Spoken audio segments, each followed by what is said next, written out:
রব্বুল আলামিন বলে প্রত্যেক নাফরমান মৃত্যুর মুখোমুখি যখন হয়, মালাকুল মউত আজরাইলের ভয়ঙ্কর দৃশ্য চেহারা যখন দেখে, সাথে সাথে নাফরমান বলে রব্বিরজিউন, আল্লাহ কিছু সময়ের জন্য আমাকে দুনিয়ায় ফেরত দেন, আর কিছুদিন থাকতে দেন। লাল্লি আমালু সালিহান ফিমা তারাকতু, আল্লাহ যেই আমলগুলো এতদিন করি নাই এবার করব। আল্লাহ বলেন কাল্লা, কখনোই না বান্দা, আর কোনোদিন হবে না বান্দা। আজরাইলকে সামনে এনে আমি যদি সুযোগ দিতাম, তাইলে ফেরাউনও ভালো হয়ে যাইত, নমরুদও ভালো হয়ে যেত। ওয়ালান ইউআখিরাল্লাহু নাফসান ইদা জাআ আজালুহা, আল্লাহ বলে আজরাইল যখন চলে আসে, মৃত্যুর সময় যখন হয়ে যায়, আমি আর কোনো প্রাণ কোনো আত্মাকেই আর সময় দেই না। দেয় না বাপ, দেয় না। দোস্ত দয়া করে, অনেক রাত হয়েছে, দয়া করে বাবাদেরকে বলি, চাচাদেরকে বলি, মা বোনকে বলি, কিশোর যুবক ভাই তোমাদেরকে, আমাকেও বলি, আমরা নিজেরাও সবাই আমরা আমাদের হায়াতের কদর করা উচিত। এই আমি একটা আয়াত পড়ছি, দেখেন আয়াতের তর্জমাটা শোনেন, তাইলে আমার কথাটা আমি অল্প একটু কথা বললেই আর সহজ। হুয়াল্লাযী খালাকাকুম মিন তুরাবিন, 24 নম্বর পারা, 40 নম্বর সূরা, সূরায়ে মুমিন, এই সূরার 67 নম্বর আয়াত। আল্লাহ তাআলা বলেন হুয়াল্লাযী খালাকাকুম মিন তুরাবিন। আমি এমনি একটা বুঝাই, একটা কথা 1-2 মিনিটে বুঝবেন সবাই, তাহলে অর্থ বুঝতে সুবিধা হবে। আল্লাহ তাআলা বলেন আমি প্রত্যেক মানুষকে, কোরআন শরীফের বিভিন্ন আয়াত আল্লাহ বলছে, মানুষকে আল্লাহ তাআলা মায়ের পেট থেকে এই পৃথিবীতে বের করে আনার আগে মানুষকে আল্লাহ তাআলা 7টি ধাপে সৃষ্টি করেছে। কয়টি ধাপে? একদম সংক্ষেপ হলো, 1 নাম্বার মাটি, 2 নাম্বার বীর্য, বীর্যের ফোঁটা, 3 জমাট রক্ত, 4 গোশতের একটা টুকরা, 5 গোশতের হাড্ডির খাঁচা মানে কঙ্কাল, একটা শরীর বানাইছে যেটা শুধু হাড্ডি, 6 ওই কঙ্কালটার উপরে গোশতের আবরণ, এই যে প্রয়োজন পরিমাণ গোশত দিয়া দিছে, মিলাইয়া দিছে। কয়টা হলো? 6টা। 7 রূহ ফুকে দিয়ে মায়ের পেট থেকে বের করে। এ কয়টা হলো? আল্লাহ বলেন এই 7টি ধাপে আমি মানুষকে সৃষ্টি করেছি। এই 7টি ধাপ বাধ্যতামূলক প্রত্যেকের উপর দিয়ে পার হয়েছে। হয়েছে কিনা? হইতেই হবে, হয়েছেই বাধ্যতামূলক। আচ্ছা, এরপরে আল্লাহ বলেন মায়ের পেট থেকে যখন আমি মানুষকে বের করে আনি, তখন তার 3টা অবস্থা দুনিয়ার হায়াতে।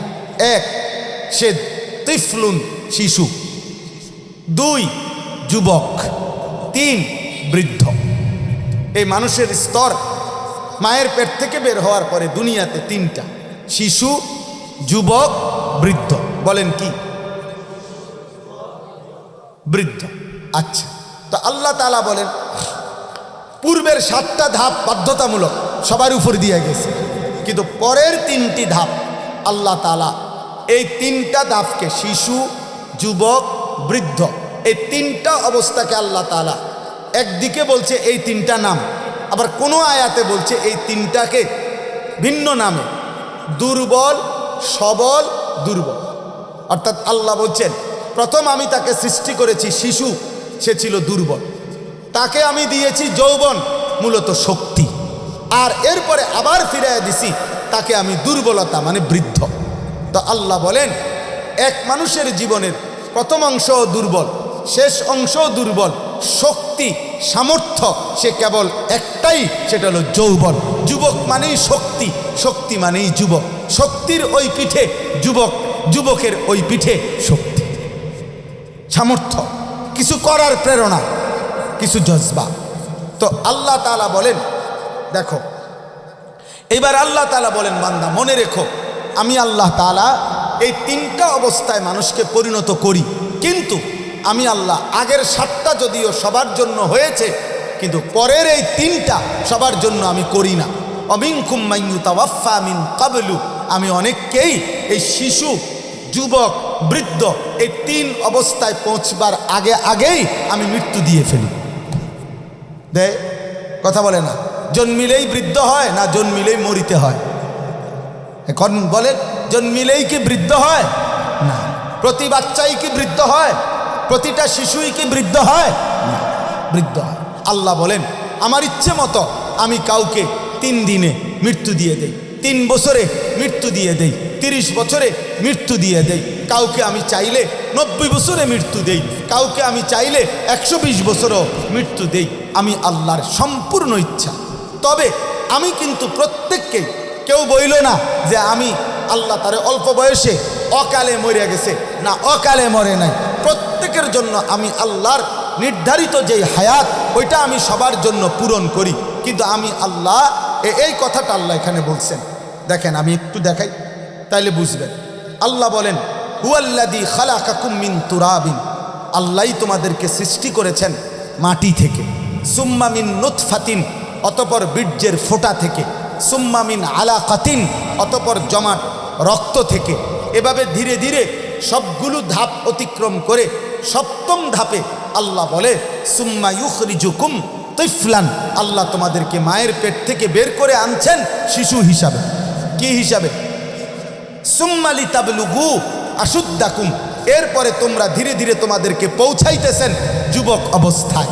সুম্মা লিতাকুনু শুয়ুখা, অতঃপর যুবক থেকে ধীরে ধীরে পৌঁছান, বানান বৃদ্ধ। আল্লাহ বলেন, তবে অমিনকুম মান ইউতাওয়াফা মিন ক্বাবলু, অনেককে আমি এই বৃদ্ধ পর্যন্ত পৌঁছবার আগেই মৃত্যু দিয়ে দেই, শিশু বয়সে, কৈশোর বয়সে, যৌবনকালেই। তবে ওয়ালিতাবলুগু আজালাম মুসাম্মা, কাউকেই আমি অকালে মারি না। প্রত্যেকের জন্য নির্ধারিত হায়াত আমি আল্লাহ নির্ধারণ করা পূরণ করি। তো আল্লাহকে যদি বলি, আল্লাহ কাউকে ছোটবেলায়, কাউকে যৌবনকালে, কাউকে বৃদ্ধকালে আপনি এরকম করেন কা, এমন করেন কা, যে জন্মে তারই ডাইরেক্ট 120 বছর পর্যন্ত হায়াত দিতে পারেন না, যেই জন্ম নেয় তাকে 80 বছর হায়াত দিতে পারেন না, আপনি এরকম বিচিত্র করেন কেন? আল্লাহ বলেন, ওয়ালা আল্লাকুম তাকিলুন, এই একটা কথা আল্লাহ বলতে চাইছে, বান্দা আমি কাউকে ছোট্টবেলায় মৃত্যু দেই, কৈশোরকালে মৃত্যু দেই, যৌবনকালে মৃত্যু দেই, কাউকে সুস্থ রাখি, কখনো অসুস্থতা দেই, কখনো হাসে, কখনো কাঁদে, কখনো আনন্দ, কখনো বেদনা, কখনো প্রত্যাশা পূরণ হয়, কখনো চাহিদা পূরণ হয় না। এই যে বিচিত্র আইটেমে তোমার দেহের উপরে আমি আল্লাহ করি, কখনো দুর্বল, কখনো সবল, কখনো দুর্বল, এই সব কিছু আল্লাহ তুমি যেন শিক্ষা অর্জন করতে পারো, তুমি যেন বিবেক খাটাইতে পারো, তুমি যেন উপদেশ হাসিল করতে পারো, এই কথার উপরে যে বাস্তবিক অর্থে আমার শরীর, আমার জীবন, আমার যৌবন, আমার রাত, আমার দিন, আমার সময় কোনো কিছুই মূলত আমার না, বরং সব আল্লাহর। অতএব আমার উচিত আল্লাহরই গোলামি করা, আল্লাহরই গোলাম। নয়তো তোমার ইচ্ছে মতো তুমি যুবক হও, আর এই যুবক হইয়া তুমি আর বৃদ্ধ হইও না। তোমার ইচ্ছে মতো তুমি বাচ্চা হও, তোমার ইচ্ছে মতো তুমি কিশোর হও না, তুমি তো পারো না। পারি আমরা? কথা বলেন, আমরা পারি? অতএব এই রাত গভীরে আমার এই কথাটাই আমি বুঝাইতে চাই। আজকে তোমরা কিশোর যুবক, তোমরা বুঝতেছ না বাপ, তোমরা মনে করছো তোমরা তোমাদের জীবনের মালিক, তোমরা মনে করছো তোমরা তোমাদের সময়ের মালিক, তোমরা ভেবেছো তোমরা তোমাদের হায়াতের মালিক, যার ফলে তোমরা আজকে নিজের মন মতো, নিজের ইচ্ছে মতো চুল, চেহারা, লেবাস, পোশাক, চাল চলন, আচরণ, উচ্চারণ, তোমাদের সমস্ত কার্যক্রম নিজের মতোই করতেছ। না রে বাপ, আল্লাহ বলছে, বান্দা এটা করো না, তুমি, আমি তোমারে বানাইছি।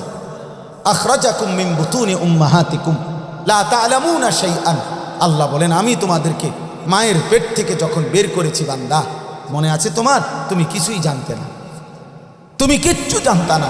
আমি আল্লাহ তোমারে কান্না শিখাইছি, আমি আল্লাহ তোমারে মায়ের বুকের স্তন থেকে কিভাবে দুধ পান করে আমি শিখাইছি, বিন্দু বিন্দু, বিন্দু বিন্দু আমি আল্লাহ তোমারে শিখাইছি। তোমার জীবনের প্রত্যেকটা স্তর আমি আল্লাহ সাজিয়ে দিয়েছি।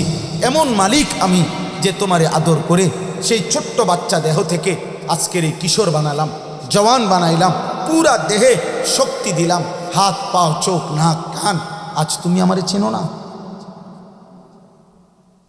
আমার ভাই, আমার বাপ, 30 বছর ধরে যারা সুদ খাইতেছেন, বলেন আপনি কি করতেছেন? 365 দিনে, খোদার 1 বছরে কোনো দিন যারা ফজরের নামাজ পড়লা না, যুবক তুমি কি করছো আসলে? কার চোখে তুমি এই নারী দেখো? কার হাত দিয়ে তুমি গুনাহ করছো? কার পাও দিয়ে তুমি চলতেছো? ভাইয়া ইনসাফ করো, নিজের উপরে দয়া করো। তু আগার মেরা नहीं बनता না बन अपना तो बन, अपना तो बन। কবি বলছে, হে যুবক, তুমি যদি কারো কোনো উপকার নাও করো এই সমাজের, এই দেশ, এই জাতির, কমপক্ষে নিজের তো কিছু করো, নিজের ভালোটা। আমার একটা ছেলে, একজন ছেলে হলো, তুমি মনে করো বাবা, তুমি বলো ইনসাফ কি বলে? আল্লাহ তাআলা 15 থেকে 40, মানুষের জীবনের মূল যৌবন হলো এই 25 বছর। 15 বছর থেকে 40 বছর, এই 25 বছর আল্লাহ তাআলা যৌবন দিলেন, তোমাকে শক্ত সামর্থ্য বানাইলেন। তুমি শুধুমাত্র একটা নারী দেখতে দেখতে, ছবি দেখতে দেখতে, অশ্লীল দৃশ্য দেখতে দেখতে, নারীকে কল্পনা করতে করতে এমন সুন্দর সামর্থ্যবান শরীরটা শেষ করে দিলা, জীবনটা। এটা কি আসলে ইনসাফ? বলো না ভাই, এটা ইনসাফ? আরে বলো ইনসাফ এটা? তাইলে একটা মানুষ বুঝি, একজন পুরুষ, আমরা একজন সামর্থ্যবান মানুষ বুঝি, আমারে বুঝি আল্লাহ শুধু নারীর জন্য বানাইছে, আর কোনো কাম নাই আমার। এই দেশ, এই জাতি, এই সমাজ, এই পাড়া, এই মহল্লা, আমার দিন ইসলাম, আমার নবীর 23 বছরের রক্ত মাখা ইসলাম আমার কাছে কিছুই চায় না। তো তুমি কখন করবা? কখন করবা? আল্লাহর জন্য কখন জীবন দিবা? দ্বীনের জন্য কিছু করবা কখন? ইসলামের জন্য কিছু করবা কখন? বাবা আমি অনুরোধ করছি, আমি অনুরোধ করলাম, যুবক ভাই, কিশোর ভাই, বয়স্ক বাবা, বেনামাজি আসমানের নিচে জমিনের উপরে সবচেয়ে বড় গাদ্দার। এই পৃথিবীতে সবচেয়ে নিকৃষ্ট মানুষকে যার কপালে সেজদা নাই, সে সবচেয়ে বেশি অসভ্য, সবচেয়ে বড় গাদ্দার, সবচেয়ে বড় সীমালঙ্ঘনকারী, সবচেয়ে বড় অহংকারী, মুতাকাব্বির, অহংকারী। আল্লাহ কোরআনে ইবলিসকে বলছে, ইবলিস সেজদা দিলা না, অহংকার করলা, আর শোনো অহংকারের ঠিকানা শুধুই জাহান্নাম। দোস্ত স্লোগান দেওয়া সহজ, আমিও পারি স্লোগান দিতে, স্লোগান দেওয়া সহজ, কিন্তু সেজদা সেজদা দরকার। এজন্য আজকে রাত গভীরে আমরা সিদ্ধান্ত নেই, আমাদের যৌবন কার দান? আমাদের যৌবনের নিয়ন্ত্রণ কার হাতে? আল্লাহ। অতএব ইনশাআল্লাহ এই গভীর রাতে কিশোর যুবক, তোমরা সিদ্ধান্ত নাও যে আমরা ফজর পড়বো ইনশাআল্লাহ। পারবা তোমরা? বাপ, যুবকের কোনো রাত হয় না, আমি হাত জোর করবো, তুমি ভাইবা দেখো, নওজোয়ানের কোনো রাত নাই। যুবক ইচ্ছা করলে ঘুমাইতে পারে, সে যদি সিদ্ধান্ত নেয় আমি আজকের রাত ঘুমাবো না, কোনো অসুবিধা নেই, কিচ্ছুই তো না, তার শরীর টেরও পাবে। যুবকের কোনো ক্লান্তি নাই, যুবকের কোনো রাত নাই, মেহনতি আমাদের জীবন। আচ্ছা কল্পনা করেন তো, যদি 1.5 লাখ সাহাবি হয়, নবীজি ফজরের নামাজ পড়তেন কয়জন? ছাড়তেন কয়জন? কয় পার্সেন্ট? একজনও ছেড়ে দিতেন, এরকম একজনও, একজন। এজন্য ফজরের মধ্যে মুমিনের বিজয়, ফজরের সেজদা। আমাদের প্রিয় নবী সাল্লাল্লাহু আলাইহি সাল্লাম শেষ উম্মতকে, নবীজির সাহাবাদেরকে রবিউল আউয়াল মাসের সোমবার ফজরের নামাজে মসজিদে নববীতে, নবীজি অসুস্থ ছিলেন, নামাজে যাইতে পারেন নাই, হযরত আবু বকর সিদ্দিকের নেতৃত্বে ইমামতিতে সমস্ত সাহাবী ফজর পড়ছে। এই দৃশ্য দেখে নবী মুচকি হাসি দিয়ে আম্মাজান আয়েশাকে বলছেন, আয়েশা, আমার 23 বছরের মেহনত সার্থক। আমি গত 23 বছর তায়েফে রক্ত ঝরিয়েছি, আমার রক্তে আমার পায়ের জুতা, আমার পায়ের তালুতে জমাট বাইধা গেছে। আমি ক্ষুধার কষ্টে আয়েশা 14 দিনও খন্দকের যুদ্ধের সময় পাথর খনন, পিটা পাথর পেটে বাইধা আমি ক্ষুধার কষ্ট সয়েছি। আমি উহুদে দান দান শহীদ করে রক্ত মাখা শরীরে ঘন্টার পর ঘন্টা বেহুশ হয়ে পড়েছিলাম। আয়েশা, আমার রক্ত, আমার চোখের পানি, আমি সারা রাত উম্মতের জন্য চোখের পানি ফেলে এক দাঁড়ানোতে কেঁদেছি। আয়েশা, আমার এই চোখের পানি, আমার কান্না, আমার ক্ষুধার কষ্টের বিনিময়ে আজ আমি ফজরের নামাজে আমার উম্মতকে শতভাগ দেখলাম। আমার কলিজা ঠান্ডা। আয়েশা, এরপরে ভাইয়া নবীজি দুই হাত তুলছে, আল্লাহুম্মা রফিকাল আ'লা, আল্লাহ আপনি বন্ধুর কাছে আমি এবার যেতে চাই, আমার কোনো আপত্তি নেই। ওই দিন জোহরের নামাজের আগে আল্লাহ নবী ইন্তেকাল করছে। এজন্য ভাইয়া বিশ্বাস করো, নবী শেষ উম্মতকে দেখে খুশি হয়েছেন কোন নামাজে? ফজরে। কিয়ামতের দিন যদি হাসরের ময়দানে ভাইয়া তোমার আমল নামা নবীজির সামনে দিতে হবে, সুপারিশ এমনি না ভাইয়া, সুপারিশ মামুর বাড়ি না। আপনি বিড়ি খাইতে খাইতে নবীর সামনে যাবেন, মৃত্যু পর্যন্ত আপনার নবী সুপারিশ করে বেহেস্ত দিবে না। না, আপনি 60 বছর সুদ খাবেন আর আপনি হাসরের ময়দানে দাঁড়াইলেই নবী জান্নাত দিয়ে দিবে। খোদার কসম, সুপারিশ এটারে বলে না, হাউজে কাউসার এটারে বলে না। আপনি কোনো ভালো আলেমকে জিজ্ঞেস করেন, নবীজির সামনে আমল নামা দেখাইতে হবে। নবী আমল নামা দেখবে, আমল নামা দেখে যখন দেখবে, আয় আনিসুর রহমান, হায় উম্মত 365 দিনে কোনো দিন ফজরের নামাজ পড়ো নাই। আমার উম্মত তুমি 30 বছর সুদ খাইছো, 60 বছর বয়স পর্যন্ত গালিগালাজ করছো, 70 বছর 50 বছরও নারী ছবি টেলিভিশনে নাটক সিনেমা দেখছো। হায়, এটা আমার উম্মত। আমরা কি উর্দু কিতাবে পড়ছি? নবী কাঁদবেন।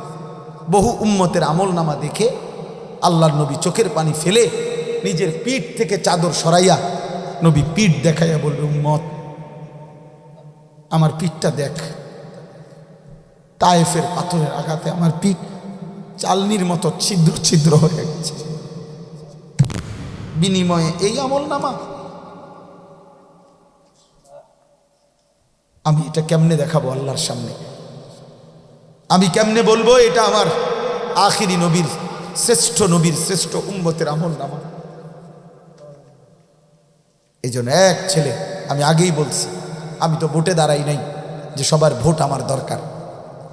আমি একজন ছেলেও যদি তোমরা ফিরে আসো আল্লাহর দিকে, যদি বাফ নামাজ পড়ো, নবী সাল্লাল্লাহু আলাইহি সাল্লাম মদিনার বন্ধু, মদিনায় খুশি হবে, তিনি খুশি হবে। উম্মতের আমল নামা নবীজির সামনে শোনানো হয়, ফেরেশতাগণ শোনায়।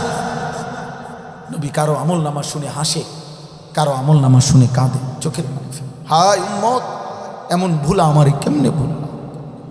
10 বছর একবারও মনে পড়লো না নবী সাল্লাল্লাহু আলাইহি সাল্লামের চুল মোবারক কেমন ছিল? হ্যাঁ, কোনোদিন মনে পড়ে নাই? তুমি কি একবারও ভাবলা না যে তোমার নবী কেমনে চুল রাখতেন? কখনোই ভাবলা না সাহাবায়ে কেরাম কিভাবে চুল রাখতেন? কেমনে এত বদলে গেল? এত খুব দ্রুততম সময়ে তোমরা পাল্টে গেলা কেন? আমি অনুরোধ করছি, একটা সুন্নাত নবী সাল্লাল্লাহু আলাইহি সাল্লামের আমল করো। আমি একটা কিতাব আমার সাদা গাড়িতে বিক্রি করি প্রত্যেক দিন।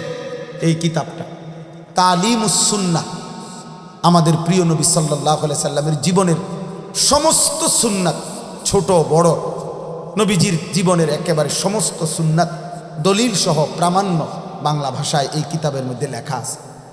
আমাদের ঢাকা গাজীপুর কাপাসিয়ার একজন বড় বুজুর্গ অধ্যক্ষ মিজানুর রহমান চৌধুরী, অনেক বড় আল্লাহওয়ালা হজরতের রচিত, অনেক ওলামাদের দ্বারা সম্পাদনা করা একটা কিতাব, প্রায় 600 পৃষ্ঠার চাইতে বেশি। এই কিতাবের মধ্যে বাংলা ভাষায় সবচেয়ে বড় প্রামাণ্য নবীজির সুন্নাতের উপরে একটা সুন্নাত নবীজির এই কিতাবে আছে। আমি ইচ্ছা করে এটা বিক্রি করি, হজরতের কাছ থেকে এগুলো আনাইছি, 400 টাকা মূল্যে এটা আমরা বিক্রি করি। আমি অনুরোধ করব, যার সুযোগ হয়, জওয়ান বুড়ো প্রত্যেকে যেই পারেন এই কিতাবটা কিনবেন, একটা করে সুন্নাত পড়বেন, নবীজির জীবন মতো সুন্নাত মতো জীবন গড়বার চেষ্টা করবেন। বলো যুবক ইনশাআল্লাহ। আর ফজরের নামাজ আমার জীবনের একটা বিশেষ মেহনত, ফজর ক্যাম্পেইন, অর্থাৎ ফজরের প্রচারণা, ফজরের মুসল্লি বৃদ্ধির চেষ্টা। এই জন্য আমি একটা অনুরোধ করি, ছেলেরা বাপ, তোমরা সিদ্ধান্ত নাও যে ইনশাআল্লাহ তুমি নিজে ফজর পড়বা, একজন বন্ধুকে ফজরের নামাজের জন্য উঠাইবা। বলো ইনশাআল্লাহ, বলো নিয়ত করে। আমার কথা হলো নিয়ত করলে ইনশাআল্লাহ আল্লাহ বরকত দেবে। আমার জীবনের একটা স্বপ্ন, বাংলাদেশের কিশোর যুবক ছেলেরা নামাজি হবে, অজু নামাজ সূরা কেরাত দোয়া কালাম শিখবে, ইমান আমলের রঙে রঙিন হবে। আলহামদুলিল্লাহ অনেক যুবক পাল্টাইতেছে, বদলাইতেছে, একটু একটু করে আল্লাহর দিকে আগায়। চরিত্রহীন যুবক, নারী ছবি, মোবাইলের অস্থির দৃশ্য তোমরা যারা দেখো, চুল চেহারাতে ইসলামের নমুনা যাদের নাই, তোমরা মনে করো না সারা দেশ তোমাদের মতো ভাইসা গেছে। না না, এখনো ইমানদার যুবক আছে, এখনো আল্লাহর জন্য, দ্বীনের জন্য কলিজার খুন দেওয়ার মতো নওজোয়ান বাংলাদেশে লাখো লাখো আছে। এই জন্য আমরা হতাশ না, আমরা হতাশ হই না। আল্লাহ আমাদেরকে তৌফিক দেন। আমার একটা স্বপ্ন, এই জন্য আমি এই স্বপ্ন নিয়ে আমার কুমিল্লা ক্যান্টনমেন্ট ময়নামতি আমার যে মাদ্রাসা, ওই মাদ্রাসা আজকে 10 বছর, এতদিন বাচ্চাদেরকে পড়াইতাম। 500 বাচ্চা ছেলে আছে আমাদের মাদ্রাসায়, কিন্তু আমরা একটা নতুন বড় জায়গা কিনছি, 118 শতক একসাথে, প্রায় 2.5 কোটি টাকার উপরে জায়গাটার দাম। ইচ্ছা করে কিনছি একটা আশা নিয়ে, আমি একটা বড় মাদ্রাসা আলাদা আরেকটা করতে চাই, যেখানে বাংলাদেশের সকল শ্রেণীর মানুষ, মুসলমান, জওয়ান, বুড়া, স্কুল কলেজ ইউনিভার্সিটির ছেলে, দিন মজুর, কুলি, ঠেলাওয়ালা, বললাম না ঘাস কাটে এক ছেলে হবিগঞ্জ, ও আমার বন্ধু, ও বাস্তবে ও ঘাস কাটে, ও আমার দোস্ত, প্রতিদিন ঘাস কাইটা 10 টাকা 20 টাকা জমা করে আমগো ওয়াজে আসে। ও আমারে মহব্বত করে, আমিও তারে মহব্বত করি। পরে আমি দেখলেই চিনি, পরে আমি দেখলেই ডাক দেই। তা এই জন্য বললাম, আমার একটা অনুরোধ, আমি আশা করছি এটা বড় সড়ো জায়গার একটা স্বপ্ন নিয়ে কিনছি, বায়না করছি। যুবক ভাই আবারও বলো যে ফজরের নামাজ পড়বা, কও ইনশাল্লাহ কও। আচ্ছা, একটা যুবক, আগে লজ্জা নাই, শরম না, লজ্জার জন্য বলি না, কিন্তু আগে পড়ো নাই, আজকে নতুন করে নিয়ত করো যে ইনশাআল্লাহ হুজুর আমি চেষ্টা করব ফজরের নামাজ পড়তে, একজন বন্ধুকে জাগাইতে। এটা নিয়ত করে দাঁড়াও, সে হিম্মত করো, বলো আমি দোয়া করবো ইনশাআল্লাহ। লজ্জার দরকার নেই, শরমের কিছু না। না না, যারা আগে পড়তো না এমন কেউ, এমন আরো করেন, আরো দাঁড়াও, নওজোয়ান দাঁড়াও, লজ্জার কিছু নাই, হিম্মত করো, হিম্মত করো। আরে হিম্মত করলে, নিয়ত করলে আল্লাহ বরকত। মাশাআল্লাহ, মাশাআল্লাহ, আল্লাহ আপনি কবুল করেন, আল্লাহ আপনি হিম্মত দান করেন। আরো দাঁড়াইতে পারো, আরো দাঁড়াও, আরো নিয়ত করো যুবক, নিয়ত করো।